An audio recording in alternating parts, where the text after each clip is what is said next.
কলকাতার গণপরিবহন নিয়ে কাজ করি। শুধু কলকাতার গণপরিবহন বলবো না, সারা পৃথিবীর গণপরিবহন আমার একটা ফোকাস থিম।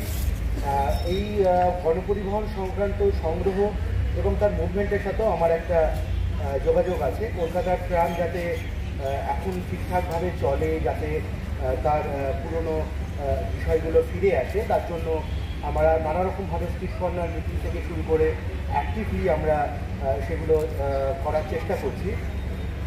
আমি মূলত গণপরিবহনের এফএমএলস এবং তার মেমোরেবলস এই ধরনের বিষয়গুলোকে নিয়ে সংগ্রহ করি, যাতে আমাদের পরবর্তী প্রজন্মের কাছে এই ধরনের কোনো জিনিসগুলো তুলে ধরতে পারি বা এগুলো একটু সংরক্ষণের জায়গায় রাখতে পারি। যেমন প্রধান ধরুন টিকিটস বা কিছু বিলস বা এইগুলো, যেগুলো আমরা বাস থেকে বা কোনো গণপরিবহন থেকে উঠে নামার পরে ফেলে দিই, যেগুলো আমরা সাধারণত সংগ্রহ করি না।